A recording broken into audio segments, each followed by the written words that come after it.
Salam əziz və dəyərli tamaşaçılar. Bu günləri biz Azərbaycan gözəl güşələri olan Ağsu şəhərindəyik. Bu günləri gəlmişik şagirdlərin sevgisini qazanan bir müəllimimizi işıqlandırmaq. Buyurun, zəhmət olmasa müəllim, özünüz haqqında məlumat verin.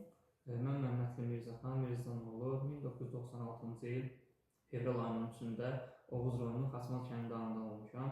2003-cü ildə həmin kəndin Vüqar İbrahimov adına 2 nömrə 2 Sadi Tam Orta Məktəbinin 1-ci sinfinə daxil olmuşam. 2014-cü ildə həmin məktəbi bitirmişəm.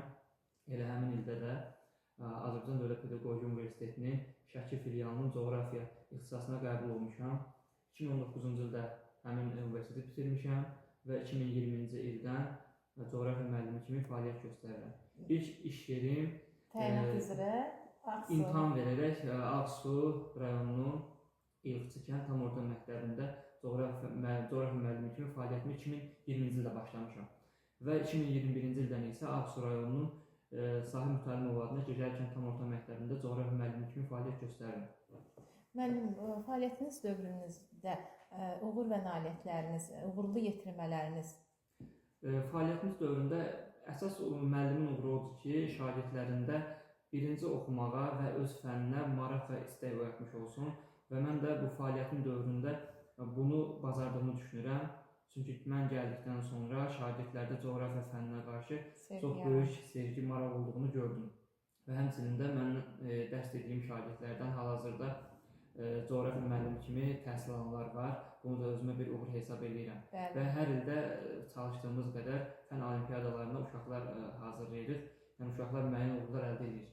Mənim gənc kadrlara, öz həmkarlarınıza nə arzuluyorsunuz? Uşaqların sevgisini necə əldə etsinlər? Yəni belə deyim, bir müəllim kimi, bir həmkar kimi nə arzulayardınız, nə tövsiyə edərdiniz?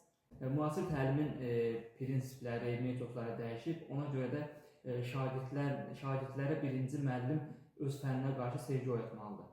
Ki şagird əgər müəllimin ona qarşı güvənini bildikdən sonra müəllimin fənnini də daha yaxşı oxumağa çalışır. Sevgisini qazanmalıdır. Şagirdlərin sevgisini qazanmalıdır ki, dərsi də sevilərək oxusun. Və mən öz fəaliyyətimdə bunları etməyə çalışmışam və həmçində coğrafiya elə bir fəndir ki, coğrafiya təbiət və cəmiyyət haqqında bir fəndir.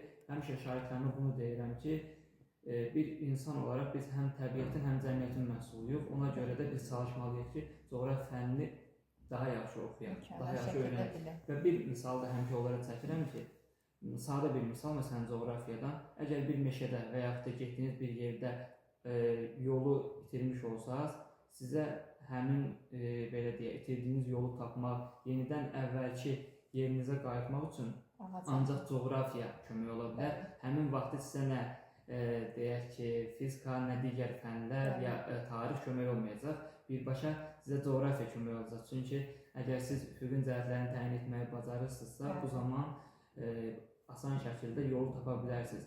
Həmçinin də coğrafiya oxumaq sizin gələcək həyat üfüqlərinizi tapmağa da kömək ola bilər. Bəli, düz deyirsiniz. Biz də Çağdaş Təhsil olaraq sizə öz dərin minnətdarlığımızı bildiririk. Bu günlər bizi xoş qarşıladığınız üçün, bizimlə əməkdaşlıq etdiyiniz üçün sizə dərin minnətdarlığımızı bildiririk və daim sizin kimi müəllimləri işıqlandırmağımızı özünüzə borc bilirik. Mən də təşəkkür edirəm sizə gəldiyiniz üçün, gənc müəllimlərlə, xüsusilə diqqət mərkəzdə saxladığınız üçün. Çox sağ olun, Allah razı olsun.